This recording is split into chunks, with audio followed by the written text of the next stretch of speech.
Hey folks, you made it to step 5 in our loading process.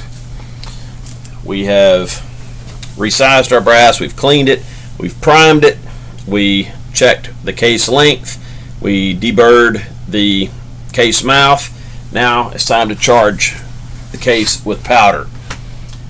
Follow all of the directions in your reloading manual. Never exceed the maximum charge, and always work your way up to the maximum charge if maximum charge is what you're going for, and check for signs of pressure in your primers and your bolt lift, all things like that. Read your manual and learn about that. If you're just a beginner, you don't want to blow your gun up. So charge weight can be determined by a digital scale like this. I ordered this one off of Amazon. It was 20 bucks and it is very, very good. I have a Hornady balance beam scale that I use if I'm loading a whole lot of ammo, and I want it to be very precise. But this scale right here, I've been super duper impressed with it. It's very, very accurate to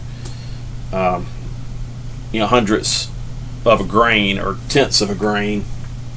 No, it is, sorry, hundredths of a grain accuracy, and I've been real happy with it.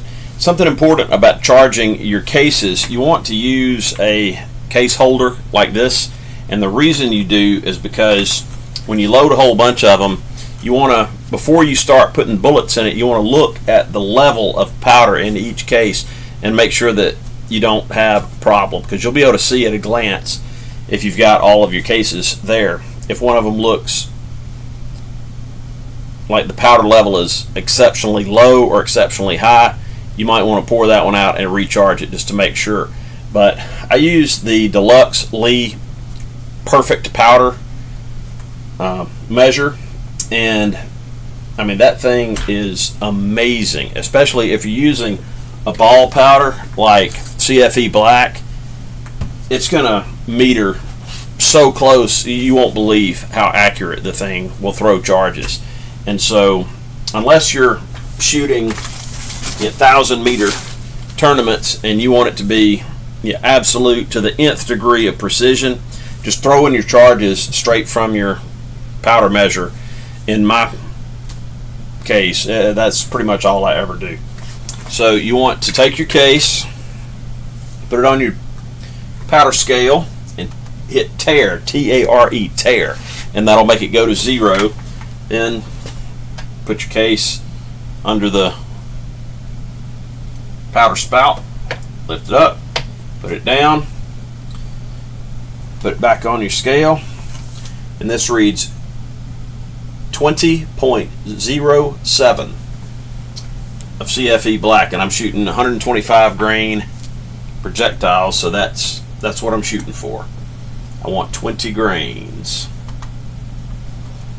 You don't have to measure every single one, but for the first 5 or so, I do measure each one to make sure that the charges are uniform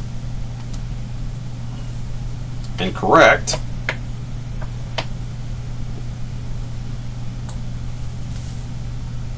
Yeah, 20.1.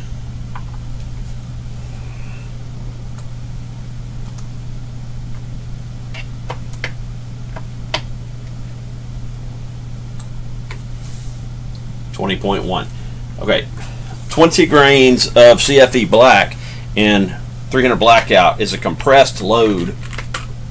It says that it's a compressed load, and with the Hornady 125 grain full metal jacket bullets that I've got here, it's not a compressed load.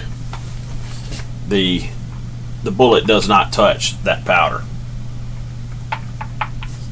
So you can see this is what the cases should look like.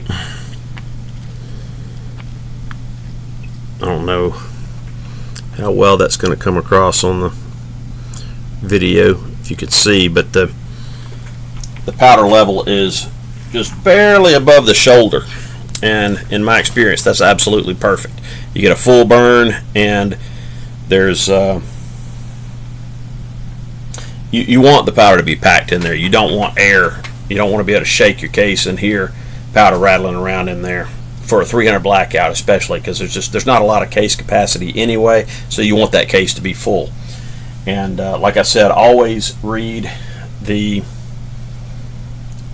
posted data for your charge weight and do not exceed that charge weight. And you should be good. That's how to charge the powder into the cartridges.